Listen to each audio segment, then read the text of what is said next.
Hello friends, आप सब कैसे हैं। तो हम लोग जो है इसमें पार्लियामेंट जो चैप्टर है उसको पूरा कंप्लीट करेंगे। और ये जो है ये चैप्टर जो बना रहा हूँ मैं, बेसिकली ये मेन जो पर्पस है बीपीएससी जो 76 जो होने वाला एग्जाम, 72nd जो एग्जाम होने वाला है, उसके एग्जाम के लिए जो ये काफ़ी इंपॉर्टेंट चैप्टर है। दूसरी चीज़, मैंने ऑलरेडी जो है फंडामेंटल ड्यूटीज़ पे जो एक चैप्टर बना दिया है, वो आप जरूर देखना।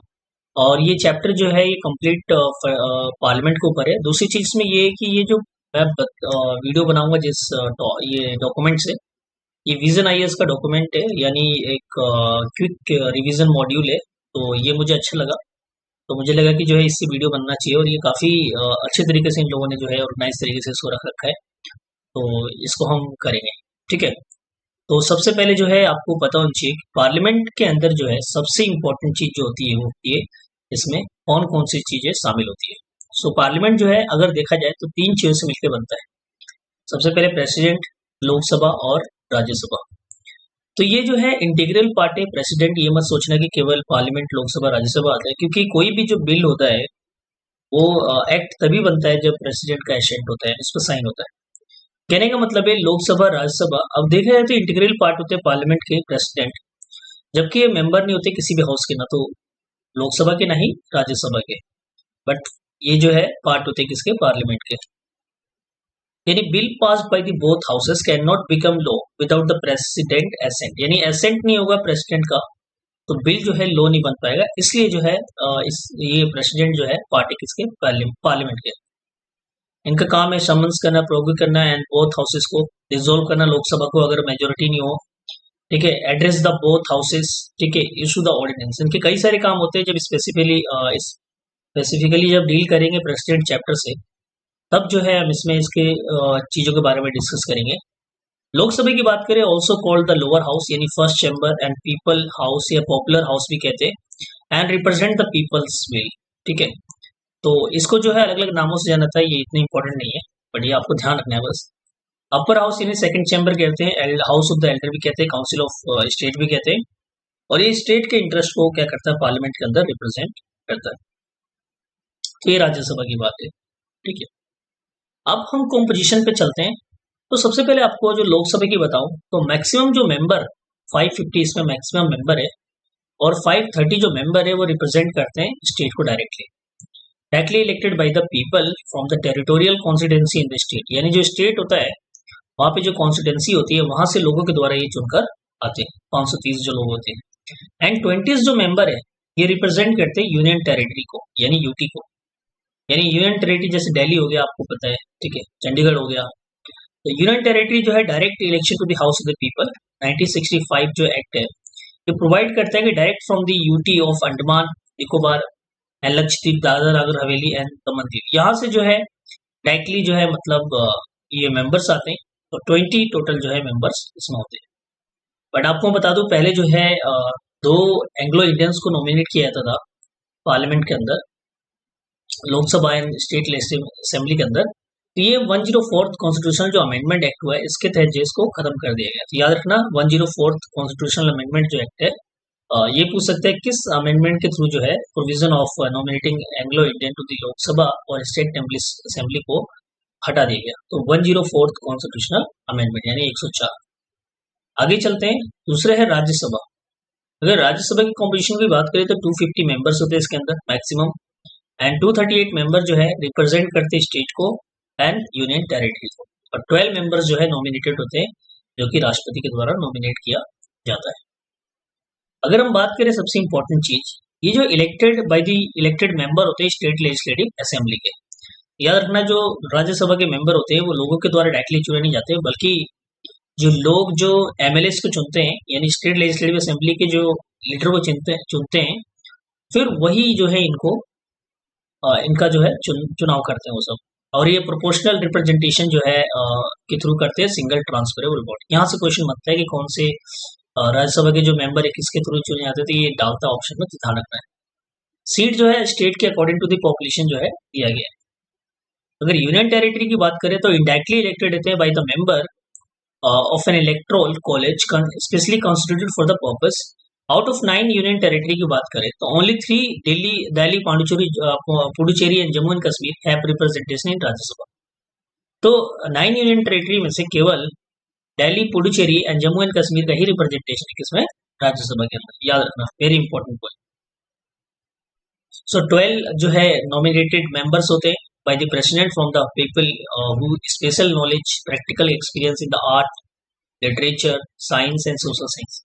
तो इनमें से अगर किसी के पास एक अच्छा मतलब नॉलेज है, स्पेशल नॉलेज है, तो खुद जो है प्रेसिडेंट नॉमिनेट करते हैं, और वो कितने लोग होते हैं, 12 लोग। तो ये ध्यान रखना।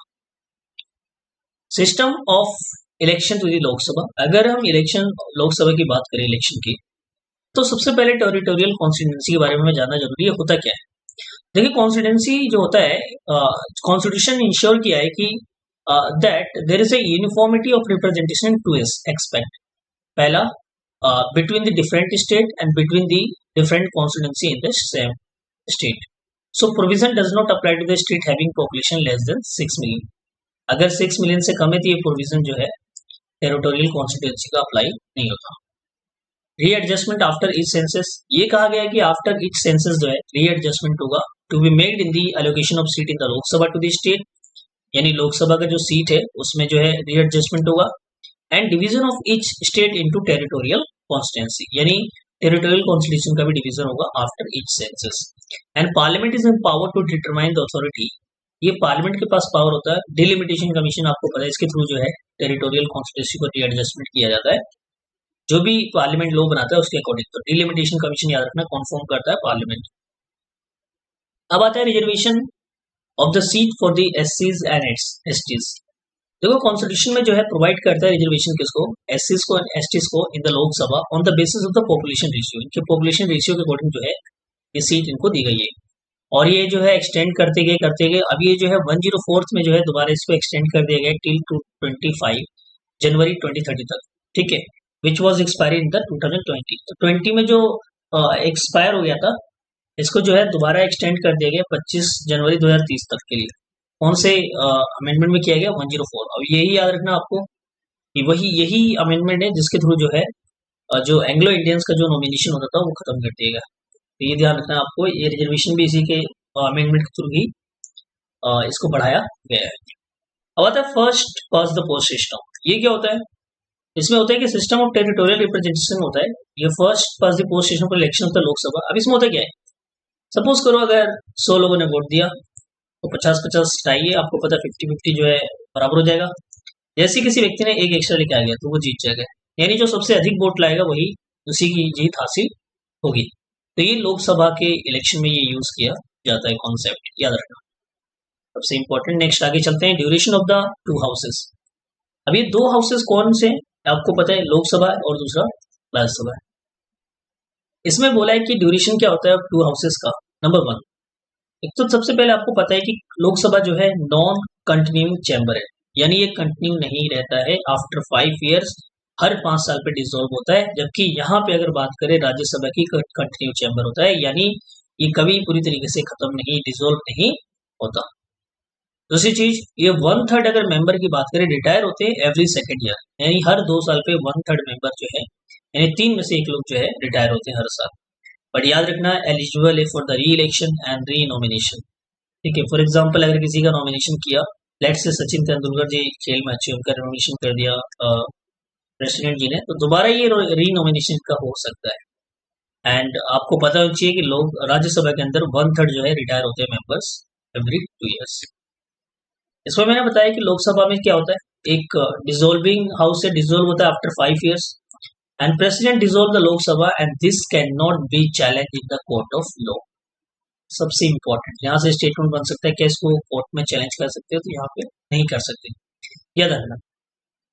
इसको हम राज्यसभा की बात करते हैं, उसको परमानेंट बॉडी कहते हैं and not subjected to resolutions, याद रखना, इसको पूरी तरह से खत्म नहीं करते, यानी पूरी तरीके से इसका टर्म एंड नहीं होता। हर जो है 2 साल पे 1/3 मेंबर रिटायर होते हैं, बस इतना याद रखना है।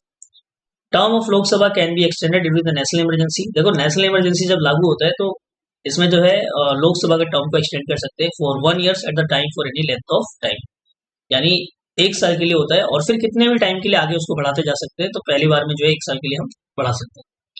Term of office of member is not fixed. आपको पता है कि ऑफिस जो है मेंबर का टर्म फिक्स नहीं है by the constitution, it's left to the parliament. ठीक है, याद रखना।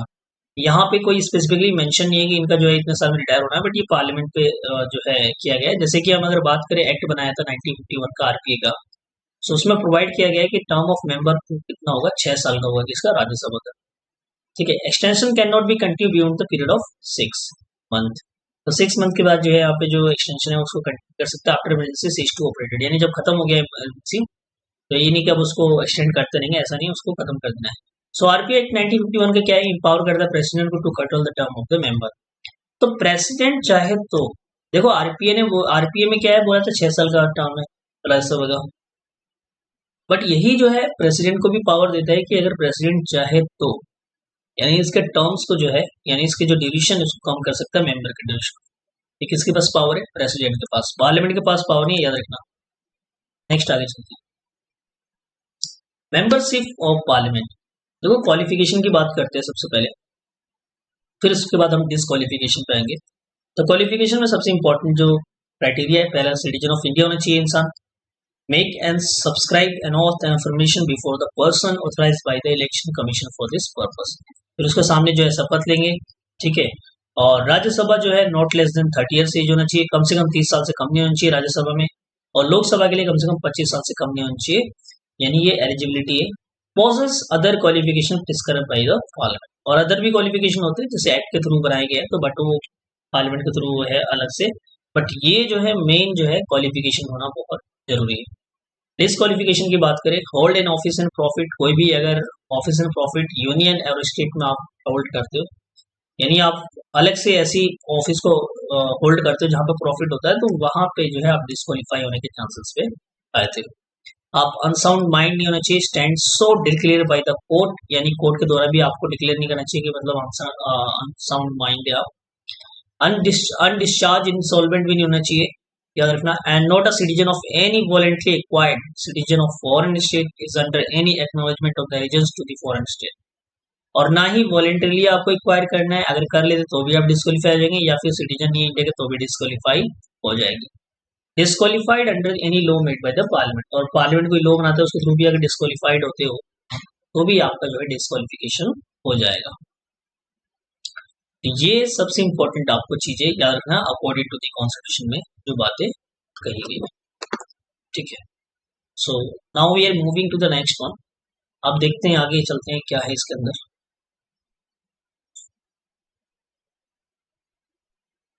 सो अब आता है अगर हम जो हमने कॉन्स्टिट्यूशनल कोडिंग तो देख लिया, अब according to the RP act 1951 के थ्रू देखते हैं, ठीक है।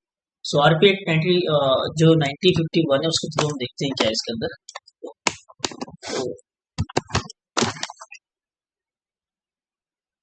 तो इसके, हाँ, सो इसमें क्या है कि क्वालिफिकेशन की बात करें, सो इसके अकॉर्डिंग आरपी एक्ट 1951 के अकॉर्डिंग, तो registered as an elector for the parliament constituency, सबसे पहले रजिस्ट्रेशन करवाना आपका, यानी एक आपके पास एक वोटर आईडी होना चाहिए और रजिस्टर्ड होना चाहिए for the इलेक्टर for the parliamentary constituency. Rajya Sabha की बात करें, member can be इलेक्टर for any state, यानी किसी भी स्टेट के मेंबर हो सकते हैं, बट इलेक्टर होना चाहिए।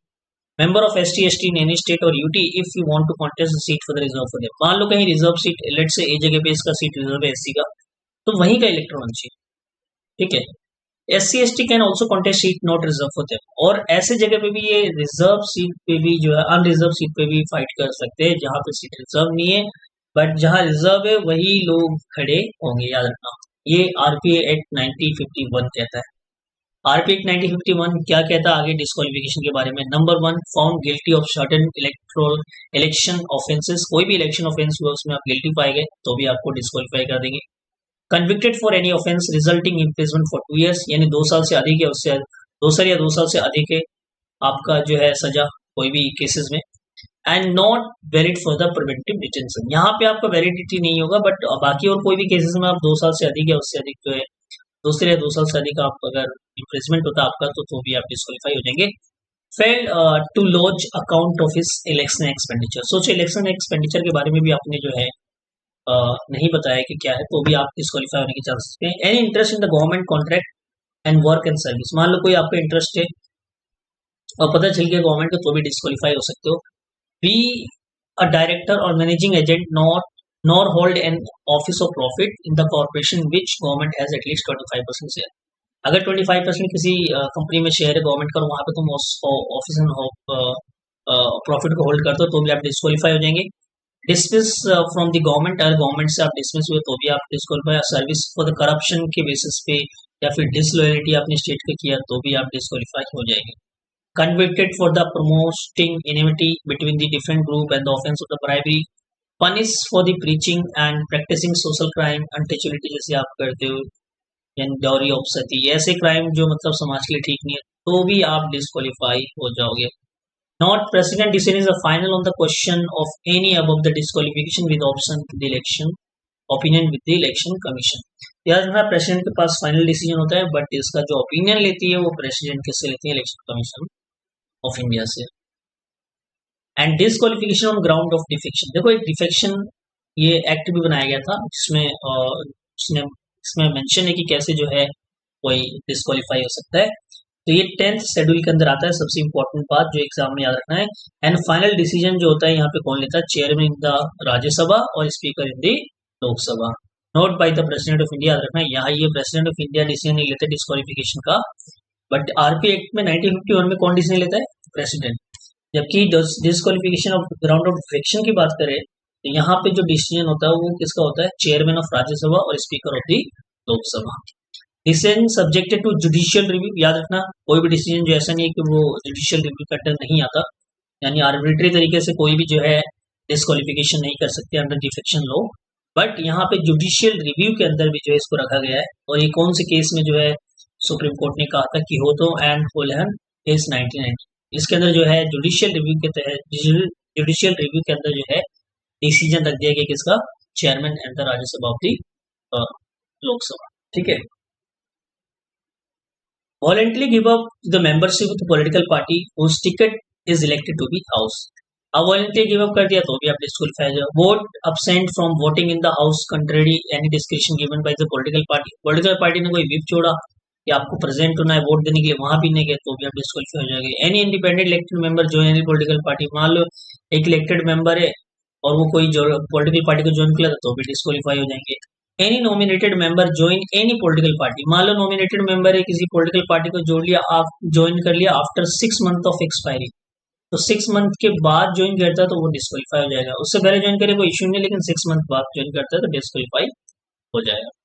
अब आते हैं वेकेशन ऑफ सीट, यानी सीट कब खाली होती है लोकसभा और राज्यसभा में. सबसे पहले डबल मेंबरशिप को समझना है क्या होता है. देखो आरपी एक्ट 1951 क्या कहता है?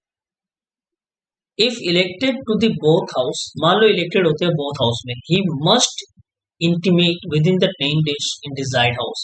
तो 10 दिनों के अंदर बताना है किस हाउस में आप रहना चाहते हो. In default his seat in the Rajya Sabha become vacant.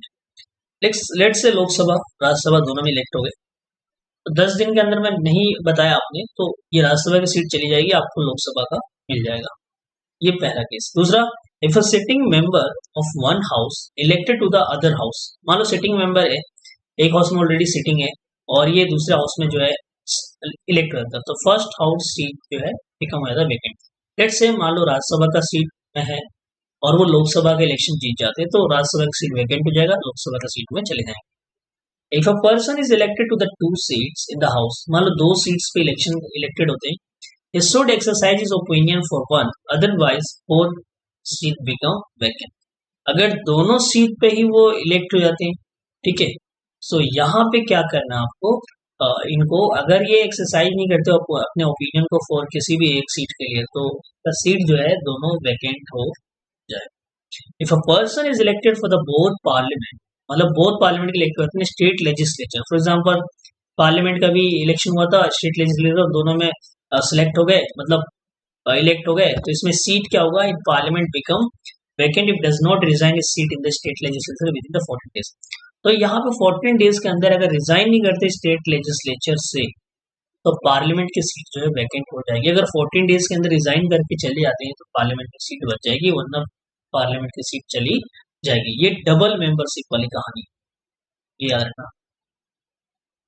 तो यहाँ पे पूछ सकते हैं कौन से मेंबर की कहानी की बात होगी? Double membership. ठीक है. अब आते हैं disqualification. As specify in the constitution, देखो स्पेसिफाई कर दिया कॉन्स्टिट्यूशन में, और डिफिक्शनल मैंने बता दिया तो हो गया हमारा। रेजिग्नेशन की बात करते हैं, रेजिग्नेशन की बात, writing to the chairman of Rajya Sabha और स्पीकर टू दी लोकसभा। अगर राज्यसभा का कोई मेंबर रिजाइन करना चाहता है तो राइटिंग में दे सकते हैं किसको, राज्यसभा को।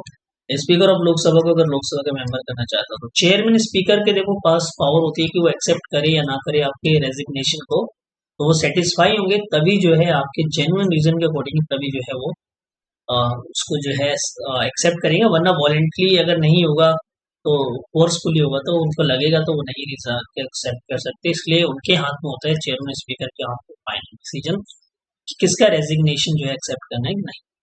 अब्सेंस की बात करते हैं, member absent from all it's meeting for period of 60 days.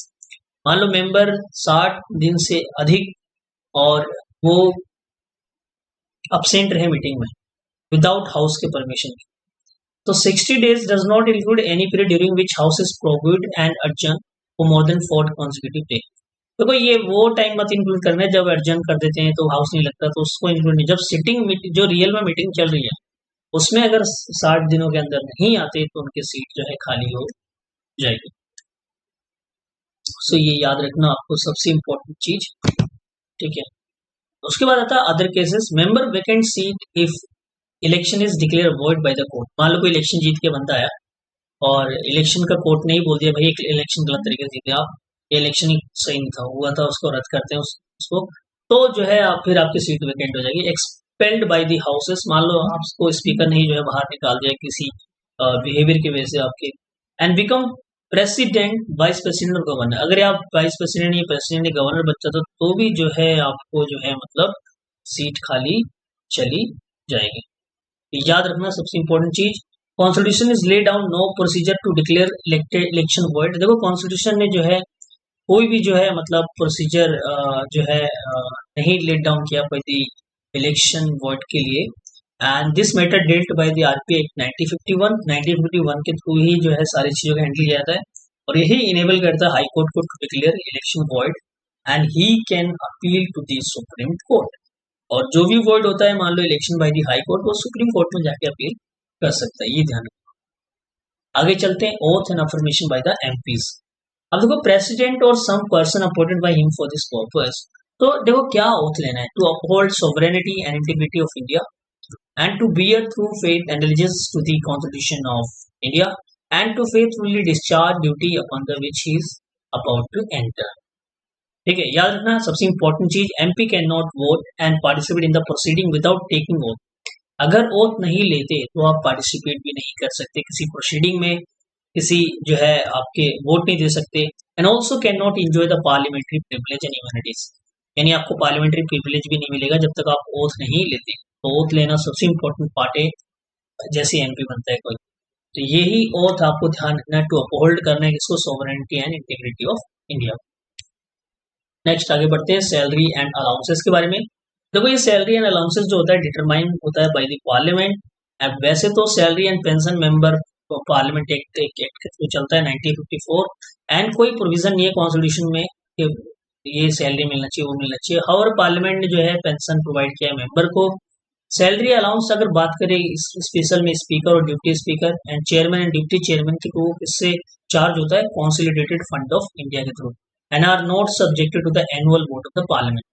याद रखना, ये आपको याद रखना है कि जो है किसकी सैलरी जो है जो पार्लियामेंट है वो चार्ज होता है कॉन्सोलिडेटेड फंड ऑफ इंडिया में, तो वो होता है आपका deputy speaker, speaker and chairman and deputy chairman of the Rajya Sabha, ये ध्यान। अब आता है presiding officer of parliament. Lok Sabha की बात करेंगे सबसे पहले स्पीकर की। आपको पता है कि elected by the Lok Sabha from among it's member, जो भी लोकसभा के मेंबर चुनकर आए उसी में से कोई एक स्पीकर बनेगा, and date of election fix by the president. ये ध्यान रखना है क्योंकि आगे तुम देखोगे कि डिप्टी स्पीकर का जो इलेक्शन है वो स्पीकर जो है मतलब फिक्स करता है उसका डेट। यहाँ पे दूसरी चीज, यहाँ पे डेट कौन फिक्स कर रहा है इलेक्शन का, स्पीकर का, president. And vacate his office in the 3 cases, 3 cases में जो इनकी ऑफिस वैकेंट हो सकती है, and cease to be member of Lok Sabha, Lok Sabha का मेंबर ना रहता, resign by the writing to the deputy speaker, deputy speaker को रिजाइन दे दिया इन्होंने लिखकर, and remove by the resolution pass by the majority of all member of Lok Sabha. देखो यहाँ पे स्पेशल मेजोरिटी की बात नहीं कर रहे हैं, बस यहाँ पे क्या है, रेजुलेशन मूव होना चाहिए bye the majority of all member of Lok Sabha such resolution can be move only after giving 40 days notice. तो 14 दिन का एडवांस नोटिस देना पड़ेगा, भाई हम तुम्हारे खिलाफ जो है एक रेजोल्यूशन मूव करना चाहते हैं, और ये नोटिस 40 डेज के बाद ही जो है अगर एक्सेप्ट कर लिया जाता है तो उसके बाद जो है वो हटाने के प्रोसेस आगे बढ़ाया जाता है।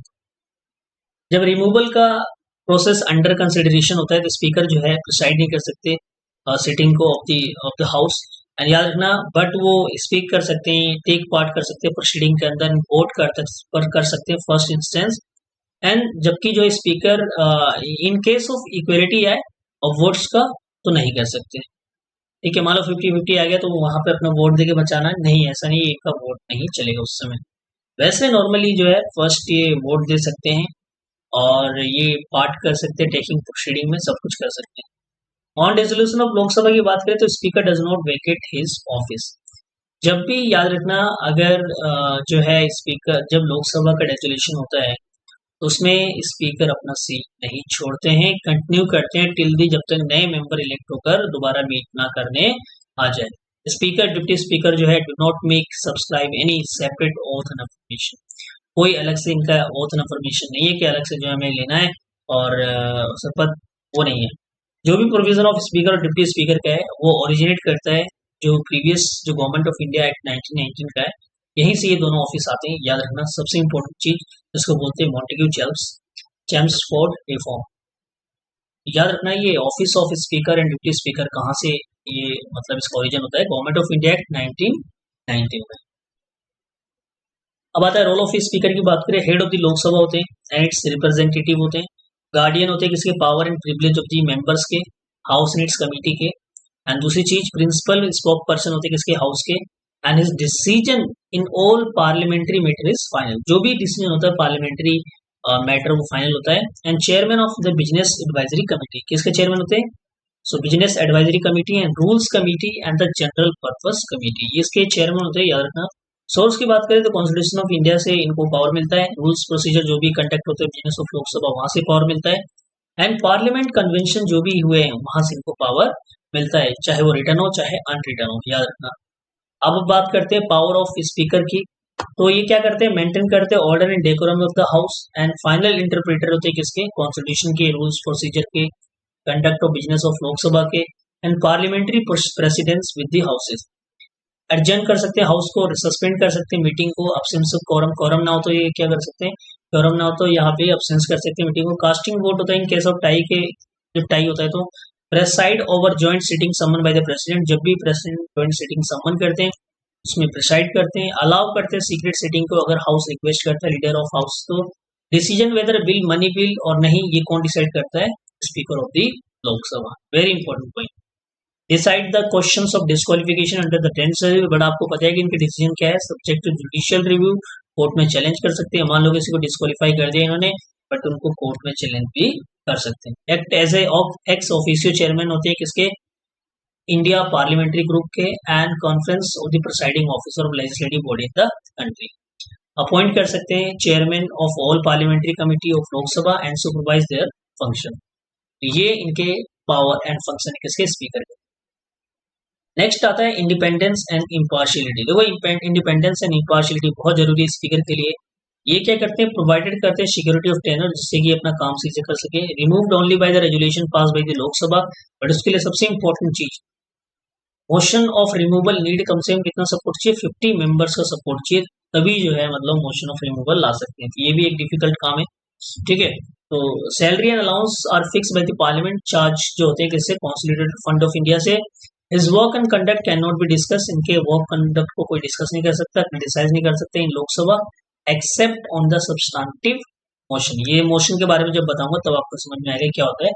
And his power of regulating proceeding and conducting business, maintaining order in the house are not subject to the jurisdiction of any court. इनके जो पावर है रेगुलेट करना, प्रोसीडिंग करना, कंडक्टिंग करना business, maintaining the order in the house, ये कोई judicial यानी जुडिक्शन के नहीं आता किसी भी कोर्ट के। एंड ये कितने नंबर पे आते हैं, 7th नंबर पे इनका जो है पोजीशन है, along with the Chief Justice of India। ये आपको ध्यान रखना है। Speaker does not resign from the membership his party is election to the exalt office. याद रखना जब भी स्पीकर बनता है तो अपनी पार्टी से रिजाइन नहीं देते, जैसे कि ब्रिटेन में किया जाता है। स्पीकर प्रो टर्म क्या होता है, ये ध्यान रखना है, काफी इंपॉर्टेंट टर्म है। ये टेम्पररी ऑफिस होता है। देखो प्रेसिडेंट इनको अपॉइंट करते हैं member of Lok Sabha as a speaker pro term, and usually जो है सीनियर मोस्ट मेंबर होते हैं। प्रेसिडेंट एडमिनिस्टर करते हैं और to speaker pro term, and ये क्या करते हैं, प्रिसाइड करते हैं over first sitting of the newly elected Lok Sabha. जो भी फर्स्ट सिटिंग होता है न्यूली इलेक्टेड लोकसभा को, उसको कौन प्रिसाइड करता है, पहली बार speaker pro term. And administrator करते हैं किसको, oath to the new member, जो भी न्यू मेंबर आते हैं उनके ओथ को एडमिनिस्टर करते हैं। एंड इनेबल करते हैं हाउस को elected new speaker and cease his office after new speaker elected, और ये अलाउ करते हैं कि भाई स्पीकर को चुनो और उसके बाद जैसे ही चुन जाते हैं ये अपनी सीट को सीज कर। आगे चलते हैं हम। Panel of chairperson of Lok Sabha, ये क्या होता है, देखो आपको पता है पहले स्पीकर होता है, उसके बाद डिप्टी स्पीकर होता है, लेकिन एक अलग से पैनल ऑफ चेयरपर्सन भी होता है लोकसभा का। मान लो ये दोनों ही ना हो तो इस पैनल में से कोई एक जो है उस दिन डिसाइडिंग करेगा। सो ये नॉमिनेटेड होते हैं under the rules of Lok Sabha. Speaker nominate among the member, a member of panel not more than 10 chairmanship। तो कम से कम 10 होते हैं और 10 से ज्यादा नहीं होते, याद रखना। तो ये जो है मतलब चेयर पर्सन ऑफ लोकसभा के पैनल होते हैं। Any of them can preside over house in the absence of the speaker and deputy speaker. अब मान लो डिप्टी स्पीकर भी नहीं है, स्पीकर भी नहीं है, तो दोनों में से कोई भी जो है हाउस को डिसाइड कर सकता है। होल्ड ऑफिस करते हैं until the new panel of chairperson is nominated। House can determine any person as a speaker if no member of panel chairperson is present। मान लो 10 में से लोग कोई भी प्रेजेंट नहीं है तो कोई भी मेंबर जो है उस समय जो है स्पीकर का जो है रोल निभा सकता है। They can not preside over the house when this office of speaker deputy speaker is vacant. याद रखना प्रिसाइड नहीं कर सकते ऑफिस ऑफ हाउस को अगर वो दोनों में से कोई भी नहीं है, मतलब सीट है ही नहीं है, अभी इनकी खाली पड़ी है। In such case president appoint any member to preside over house. ऐसे केस में जो है ऑटोमेटिकली ये नहीं जाएंगे, प्रेसिडेंट खुद अपॉइंट करेंगे कि जो है आपको हाउस को रेगुलेट करना। अब आता है डिप्टी स्पीकर ऑफ लोकसभा। देखो ये भी इलेक्टेड होते हैं लोकसभा के, it's from among it's member, and date of election किसके द्वारा फिक्स होता है, बाय स्पीकर। याद रखना यहाँ पे जबकि स्पीकर में हमने देखा था कि जो है उसका date of election president fix करते हैं, जबकि यहाँ पे किसने फिक्स किया है, स्पीकर ने। परफॉर्म्स करते हैं duty of speaker when the office when it's vacant और अब्सेंट। जब भी स्पीकर नहीं रहते, स्पीकर सर, तो वहां पे जो है डिप्टी स्पीकर जो है उसको देखते हैं। Decide over the joint sitting in case of speaker absent. तो स्पीकर अब्सेंट रहते तो यहाँ पे क्या है, कौन डिसाइड करता है जॉइंट सिटी को, deputy speaker. Not subordinate to the speaker, याद रखना ये दोनों इक्विवेलेंट है पावर एंड रिलेशन में, दोनों जो है, but directly responsible to the house. Whenever appoint as a member of the parliamentary committee, मान लो इनको कोई मेंबर बनाता है, मेंबर बनते हैं पार्लियामेंट कमिटी के, तो ऑटोमेटिकली क्या बन जाएगा, चेयरमैन बन जाएंगे deputy speaker. Since 11th Lok Sabha consensus यही बना था 11th लोकसभा से कि जो है स्पीकर का सीट जाएगा रूलिंग पार्टी के पास एंड डिप्टी स्पीकर का जाएगा मेन ऑपोजिशन पार्टी के पास। ठीक है, इसके अलावा जो है कास्टिंग वोट होता है in case of tie while presiding over the joint sitting of the house, sitting of the house. And vacancy of deputy speaker in 3 cases. पहला, ये ceases to be member of the Lok Sabha and resign कर दे by writing to the speaker and remove हो जाए by the resolution pass by the majority of all then member of the Lok Sabha. Such resolution के fill का notice चाहिए 14 days advance notice.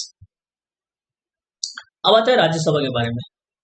देखो राज्यसभा की बात करें तो सबसे इंपॉर्टेंट चीज, वाइस प्रेसिडेंट ऑफ इंडिया कौन होते हैं, एक्स ऑफिशियो चेयरमैन होते हैं किसके, राज्यसभा के। प्रेसाइडिंग ऑफिसर होते हैं of Rajya Sabha and remove from his office only if the vice president उनका ऑफिस जब हटेंगे तभी जो है यहाँ से वो वेकेंट करेंगे सीट को। Chairman is not a member of the house, याद रखना वो हाउस के मेंबर नहीं होते, यानी चेयरमैन कौन, vice president. Chairman also can not vote in the first instances, यानी पहले में वोट नहीं देते, कास्टिंग वोट होता है इनका, 100 टाई होता है। तो speaker has 2 special power which are not enjoy by the chairman. Enjoy chairman जो राज्यसभा के एंजॉय नहीं करते, स्पीकर यहाँ पे 2 पावर को एंजॉय करता है जो स्पेशल पावर है। स्पीकर डिसीजन का जो है मनी बिल है कि नहीं, कोई भी बिल उसका फाइनल होता है डिसीजन स्पीकर का। दूसरा, speaker preside over joint sitting of the parliament, याद रखना। तो जो भी जॉइंट सिटिंग होगा दोनों हाउस का उसको कौन प्रिसाइड करेगा, स्पीकर, याद रखना। यहाँ पे 2 पावर स्पेशल है जो कि चेयरमैन के पास नहीं है। नेक्स्ट आता है डिप्टी चेयरमैन ऑफ राज्यसभा। अगर डिप्टी चेयरमैन ऑफ राज्यसभा की बात करें तो इलेक्टेड होते हैं bye the Rajya Sabha itself among it's member. तो ये नहीं कहने का मतलब है ये डिप्टी चेयरमैन जो होते हैं ये राज्यसभा के मेंबर ही होते हैं। Not subordinate to the chairman but directly responsible to the Rajya Sabha. तो सबऑर्डिनेट नहीं होते बट रिस्पॉन्सिबल होते किसी राज्यसभा के। ये सीट 3 केसेस में खाली होती है, ceases to be member of the Rajya Sabha, या फिर रिजाइन दे the write to the chairman and remove हो जाए, और वही सेम 40 डेज का एडवांस नोटिस भेजना पड़ेगा। Panel of vice chairperson of Rajya Sabha की बात करें, यानी मैंने वही बताया, स्पीकर और डिप्टी स्पीकर नहीं रहते तो उस समय जो है नॉमिनेटेड जो रूल्स के अकॉर्डिंग होते हैं वही जो है हाउस को प्रिसाइड करते हैं, ये ध्यान रखना है। नेक्स्ट आता है सेक्रेटेरिएट ऑफ पार्लियामेंट, यानी ये क्या होता है, यानी आपको पता है कि each houses of parliament has a separate secretariat staff, it's on recruitment service condition regulated by the parliament.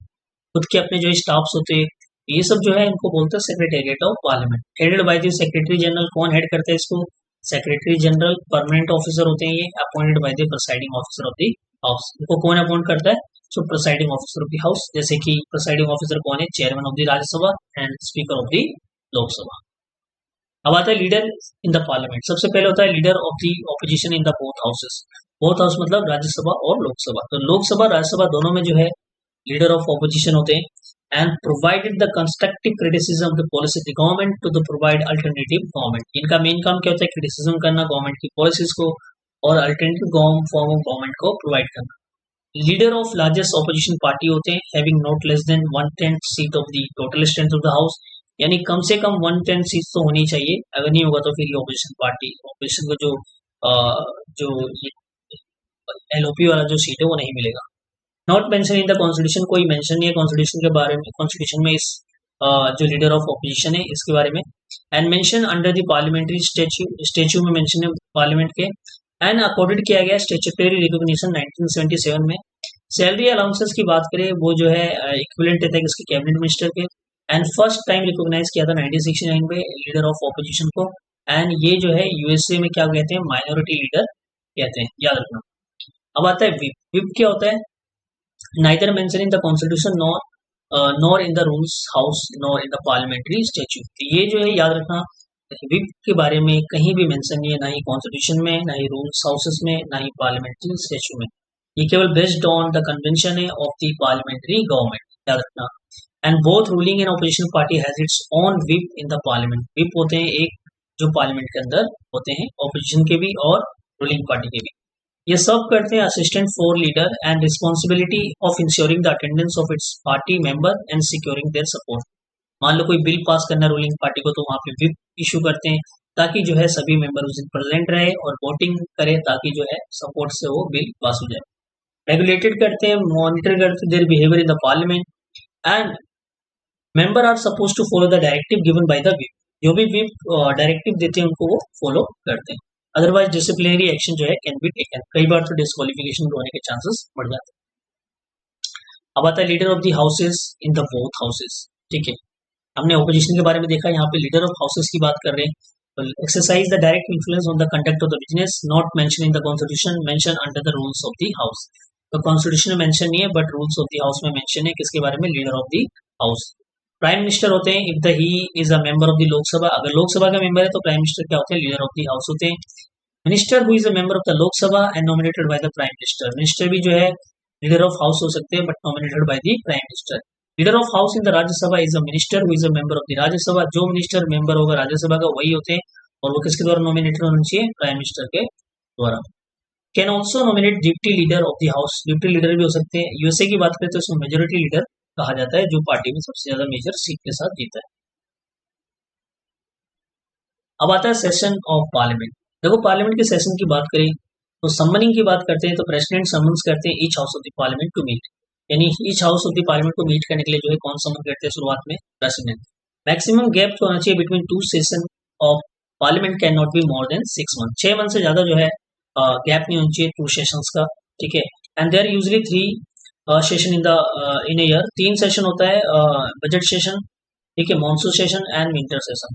याद रखना 3 सेशन होते हैं जो है किसके अंदर? पार्लियामेंट के अंदर, और कम से कम 6 महीने का गैप नहीं होना चाहिए 2 सेशन के बीच में। And season of session of parliament period spanning between the first sitting of the house and its prorogations, यानी सेशन क्या होता है पार्लियामेंट का? फर्स्ट सिटिंग, और जब तक प्रोरोगेशन नहीं होता तब तक को क्या बोलते हैं? Session of parliament. रेसेस की बात करें तो period spanning between the prorogation of house and it's assembly new season. ठीक है, इसको रेसेस कहते हैं। अब आता है adjournment. Adjournment क्या होता है? Suspend the work in the sitting for a specified time. मान लो adjourn कर दिया कुछ टाइम के लिए, which may be hour, day and week. बोल देंगे 2 घंटे बाद मिलेंगे आप, 1 दिन बाद, 2 दिन बाद, तो इसको जो है adjournment कहते हैं. Done by the presiding officer of the house. किसके द्वारा किया जाता है? Presiding officer of the house. Adjournment sine die कौन करता है? Terminating करना होता है sitting of the parliament for indefinite period. यानी मान लो पूरा सेशन ही खत्म हो गया तो उस समय जो है adjournment sine die होता है, यानी indefinite period के लिए जो है वो पार्लियामेंट सिटिंग को टर्मिनेट कर देते हैं. Adjourn without naming a day for the assembly. यानी ये adjournment sine die मतलब ये भी होता है कि adjourn करना without naming day for the assembly done by the presiding officer of the house and does not affect the bill or any other business pending. ठीक है, ये अफेक्ट नहीं करता, यानी अगर इसको टर्मिनेट कर दिया तो अफेक्ट नहीं करेगा किसको? बिल्स और बिजनेस ऑफ द हाउसेस को, या बिल ऑफ द पेंडिंग. ठीक है. प्रोरोगेशन क्या होता है? एक टर्मिनेट होता है sitting and session of the house done by the president. तो सिटिंग को या फिर सेशन ऑफ द हाउस को जब टर्मिनेट करते हैं तो उसको हम प्रोरोगेशन कहते हैं. डन बाय द प्रेसिडेंट होता है ये, and does not affect the bill or any other pending business pendings. All pending notice जो होता है लैप्स हो जाता है on prorogation and fresh notice has to be issued given the next session. जैसे नेक्स्ट सेशन होगा उसमें fresh notice आपको इशू करना पड़ेगा. रेजोल्यूशन क्या होता है?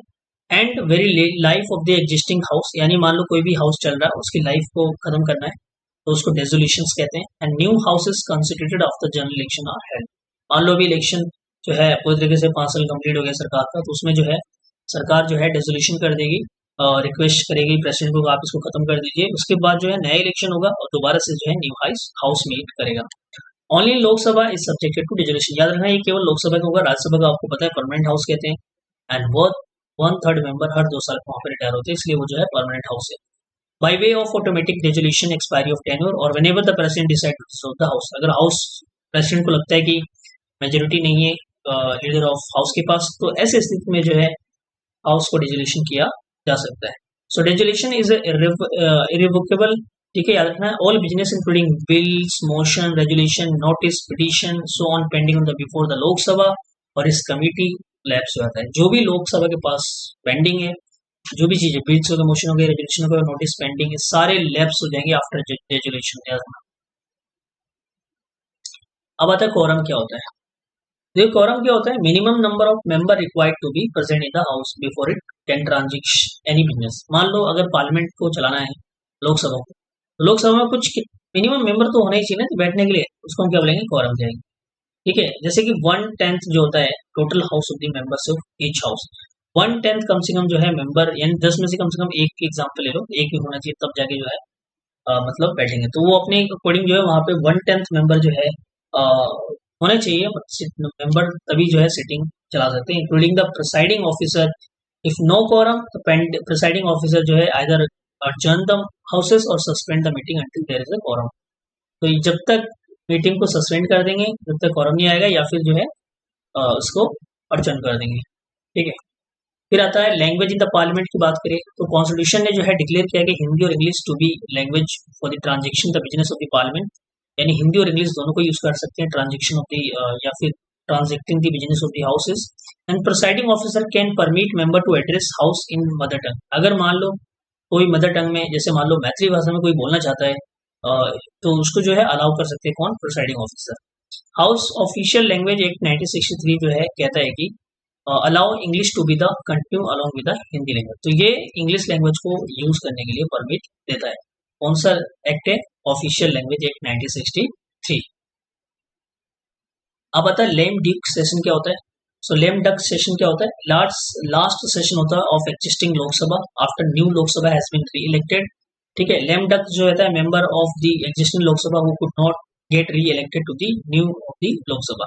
यानी ये उन लोगों का सेशन होता है जो इलेक्शन जीत नहीं पाते हैं, याद रखना. उसके बाद जो है नया सेशन लगता है, नया न्यू लोकसभा कॉन्स्टिट्यूट होता है, याद. अब आता है नेक्स्ट, हम आगे देखते हैं voting in the houses. All matter of any sitting of either house or joint sitting of the both house decided by the majority of the vote. देखो जो भी डिसीजन होगा वोटिंग का वो मेजोरिटी के द्वारा ही डिसाइड होता है. जिसको मेजोरिटी ज्यादा वोट मिलेगा वही जो है उसके फेवर में बिल चला जाएगा. मेंबर प्रेजेंट एंड वोटिंग करते हैं excluding the presiding officer. Presiding officer आपको पता है cast vote in the case of an equality of, जब इक्वलिटी ऑफ वोट होगा तभी वो कास्ट करेंगे अपने वोट को। Right of minister and the attorney general. अब देखो इनके क्या राइट्स है। In addition to the member of the houses, every minister and the attorney general of India have the right to speak. Attorney general of India कौन थे? Law officer होते हैं India के, गवर्नमेंट ऑफ इंडिया के, ठीक है। सो ये भी इनके पास भी जो है, इनको भी शक्ति दी गई कि वहां पे वो पार्टिसिपेट कर सकते हैं, ठीक है, स्पीक कर सकते हैं, ठीक है, पार्लियामेंट में। And have a right to speak, take a part in the proceeding either house of the parliament, any joint sitting of both house, joint sitting of the both houses and any committee of the parliament which is not a member। तो वहां पे भी बोल सकते हैं जिसके member नहीं है, without being entitled to vote, but vote देने का अधिकार वो नहीं है। A minister can participate in the proceeding of the house which he is not a member। मान लो अगर लोकसभा का मेंबर है और उनको मिनिस्टर बना दिया गया तो राज्यसभा में जाके भी जो है वो पार्टिसिपेट कर सकते हैं, याद रखना सबसे इंपॉर्टेंट चीज। अब आता है lapse of bill on resolution, यानी जब रेजोल्यूशन होता है तो लैप्स कैसे होता है बिल का, वो ध्यान रखना है। बिल दैट लैप्स, लैप्स कौन से बिल होते हैं? Bill pending in the Lok Sabha, जो भी लोकसभा पेंडिंग बिल है लैप्स होता है, whether originating in the Lok Sabha or transmitted to the it by the Rajya Sabha, या तो लोकसभा में पेंडिंग है या ओरिजिनेट हो रहा है या फिर ट्रांसमिटेड किया गया राज्यसभा पर, तो भी जो है सारे बिल आपके जो पेंडिंग है वो सब लैप्स हो जाएंगे, मतलब खत्म हो जाएंगे। All bill pass by the Lok Sabha but pending in the Rajya Sabha, तो भी जो है लैप्स हो जाएगा on resolution of the Lok Sabha, ठीक है, याद रखना सबसे इंपॉर्टेंट चीज, यानी जिसको भी बिल को टच कर दिया लोकसभा ने तो बिल गया। Bill that does not lapse, अब यहाँ पे देखो लैप्स कौन सा नहीं होता। Bill not pass by two houses if the president has notified the holding of joint sitting before the